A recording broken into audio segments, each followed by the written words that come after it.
Hello, and welcome to our daily devotional series, Spirit 23, coming to you from Book 2 of The Chosen. Today's devotional is Test Answer. Jesus called the disciples to him and said, "I have compassion for these people. They have already been with me 3 days and have nothing to eat. I do not want to send them away hungry, or they may collapse on the way." His disciples answered, "Where could we get enough bread in this remote place to feed such a crowd?" Matthew 15:32 through 33. The first time around, the logistical assessment was somewhat understandable. It was a new situation. Philip was tested. Jesus performed a miracle. And perhaps they all had a good laugh at the mistake while everyone learned a valuable lesson. Except they didn't, because the second time it happened, every last disciple failed miserably. Once again, they were in a remote area with a massive crowd of hungry people, 4,000 this time instead of 5. Jesus told the disciples he wanted everyone to eat before sending them home. If nothing else, it should have been a déjà vu moment, but it wasn't. Instead, the disciples unwittingly asked Jesus the same question. He asked them the first time, "Where can we get bread in this remote place to feed such a crowd?"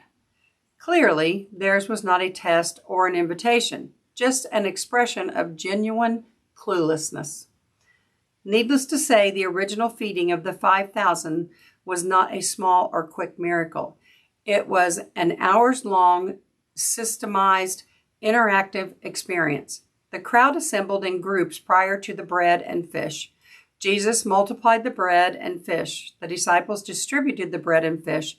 Everyone ate the bread and fish, and the disciples gathered the leftover bread and fish. In other words, there was just no missing it. Yet there they stood asking Jesus where they could get bread in this remote place. What on earth? This would have been an appropriate time to tell the disciples how utterly ridiculous they were, or how they were going to ruin everything if they didn't pull it together and start trusting him with the impossible. Of course, Jesus didn't do that. In lieu of a much-deserved rebuke, he asked the disciples one simple question: "How many loaves do you have?" Once again, he calmly invited them to hand over their not enough, so he could multiply it into more than what they need. The only thing more staggering than the disciples' blanket amnesia and all-around abysmal failure is how patiently Jesus responded to it. He let them get it wrong, then shifted the focus back to him. Throughout each and every interaction, Jesus consistently demonstrated, "This is how you do it, boys. This is how you respond." Perhaps the feeling of the 4,000 was less of a faith test and more of a ministry answer. Jesus' response was one of compassion, but not just for the hungry crowd, for the learning disciples as well. He knew what the men would be up against. In the not-so-distant future, they too would be teaching and ministering to thousands of new converts.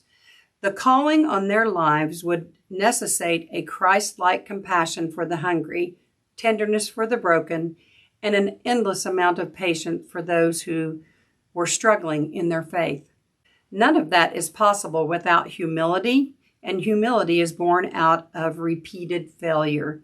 Just ask Peter. Over and over again, Jesus lets the disciples get it wrong. Through hours-long interactive experiences, he taught them not only who to trust with impossible things, but also how to respond to imperfect people so that they, in turn, could teach others how to focus on him. Jesus knows exactly which question to ask in exactly the right circumstance.